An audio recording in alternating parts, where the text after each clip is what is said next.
A ver, nuestra sociedad, desde ser nómadas a la monarquía, ahora, estos últimos 2 siglos de democracia en la mayoría de nuestro planeta, porque todavía hay monarquías, ¿no? En ciertos países, pero en la mayoría tenemos democracia estos últimos 2 siglos.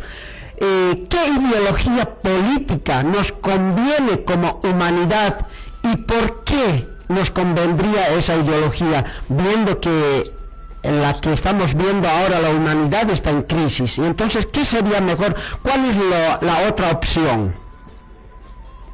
Bien, la ideología que evidentemente se va a imponer porque es la más eficiente, efectiva, porque es la más científicamente fundamentada, la más humana, la más empática, pero sobre todo más eficiente, es la ideología del proletariado, la de la clase trabajadora, de la humanidad como un todo, de la tierra como un todo, ¿sí? Y por lo tanto, una visión donde la producción no debe ser hecha al mando de unos pocos plutócratas capitalistas pedófilos como tenemos ahora en el mundo, sino que tiene que ser a favor de las grandes mayorías populares para que todos juntos, como una fraternidad humana, podamos avanzar a un mundo que sea tanto social como ecológicamente sostenible.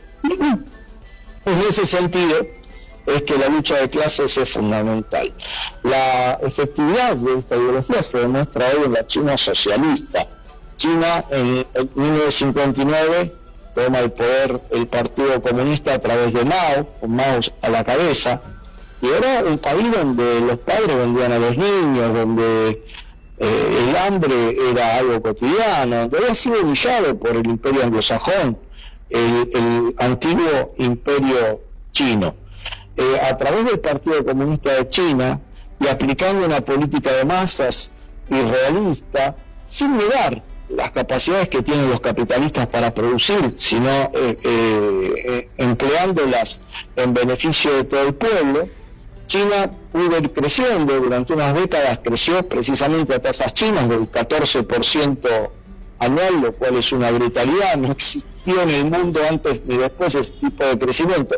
Y hoy, digamos, tienen unas capacidades tecnológicas, técnicas, científicas impresionantes, al punto de que las 10 universidades más prominentes del planeta, 8 son chinas, una es estadounidense y otra canadiense. ¿Por qué? Porque los chinos no tienen que sostener a 1.000 millonarios como sostiene Occidente, porque en China está el Partido Comunista, porque en China la sociedad se organiza en base al centralismo democrático, es decir, hay un centralismo en el Partido Comunista, pero una democracia para escuchar lo que necesitan las bases sociales. Así es como China destruyó el hambre la pobreza más extrema en 2020. Va creciendo una clase media impresionante y las capacidades que tienen sus científicos y tecnólogos, bueno, imagínate una población enorme, va superando abrumadoramente a lo que es Occidente, al punto que hoy China es el socio comercial de la mayoría de los países del mundo, porque es la fábrica casi del planeta. Entonces, China nos está demostrando las potencialidades de esa ideología socialista. Pero aparte, porque es humana, porque es una ideología científica, ¿sí? Y como tal, entonces, si me permiten la digresión, es fundamental que tengamos en cuenta que la ideología está metida en todo. Los militares, por ejemplo, acá en Argentina prohibieron algún libro sobre teoría de los conjuntos en matemáticas porque pensaban que eso era subversivo. La ideología está metida en todo, en el Artemis, por ejemplo. Va un cohete a la Luna, circunvalar la Luna, y bueno, también hay ideología ahí. Nosotros, Estados Unidos, te dicen a través de eso, somos la potencia superior. Acá está, pusimos un cohete a la Luna. No es solamente ciencia, porque la verdad de ciencia, mandar 4 personas a circunvalar la Luna es bastante ineficiente, bastante...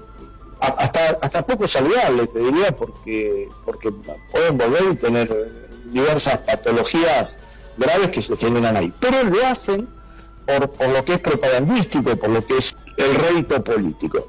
La ideología está metida en todo, Juan.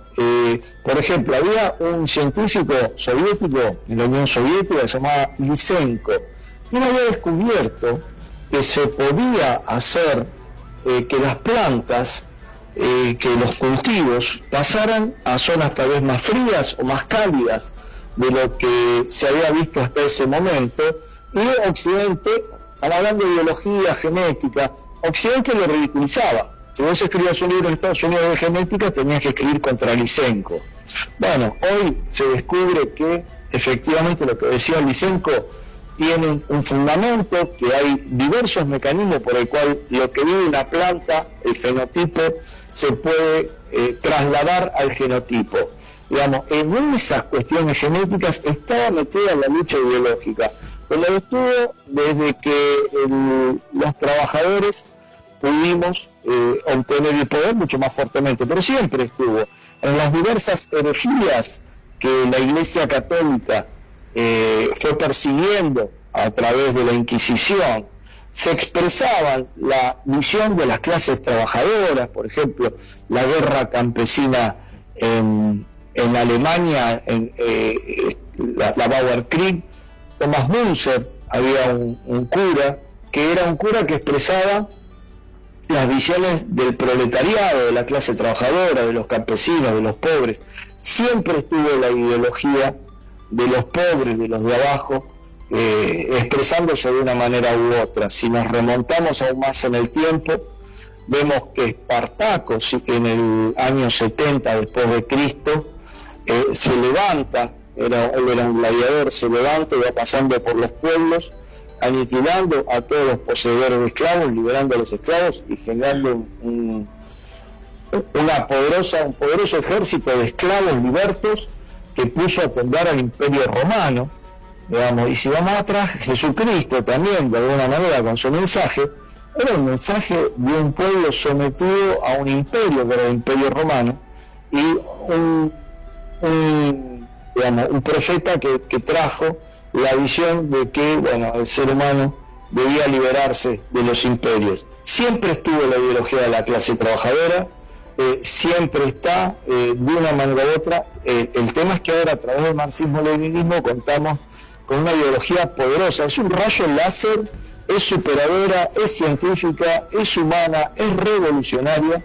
Es la ideología del futuro, la ideología que va a ser la que dirija nuestros destinos y la que asumamos en algún momento como sentido común.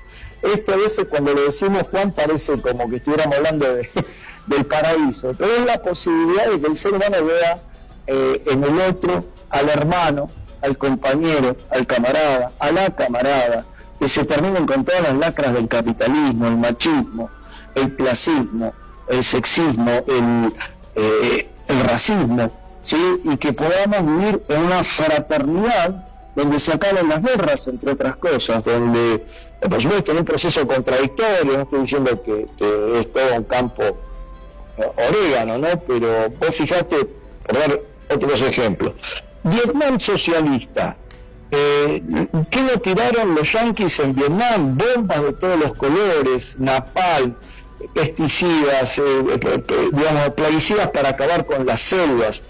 Destruyeron este país, lo dejaron arruinado. Bueno, vieron aquí en el 75, ¿sí? Con el rabo entre las patas. Y fíjate, hoy Vietnam está creciendo a un nivel que ninguna de nuestras sociedades latinoamericanas, sometidas por este imperialismo brutal de los Estados Unidos, ha visto ese crecimiento. Fíjate Cuba, en guerra, una guerra solapada, que es el bloqueo brutal que le ejerce el imperialismo norteamericano. Sin embargo, no vas a ver un solo niño en la calle, ni un solo niño descalzo, ni un solo niño sin su ropita, ni una sola persona sin su casa, no ves gente en la calle. O sea, lo que tenés en Cuba es el ejemplo de cómo, aún sometida a la brutal presión del imperialismo de 90 millas, hay un pueblo que resiste. Mirá Corea del Norte firme. Ahí tiraron más bombas que en la Segunda Guerra Mundial. Llegaron a aniquilar a gran parte de la población.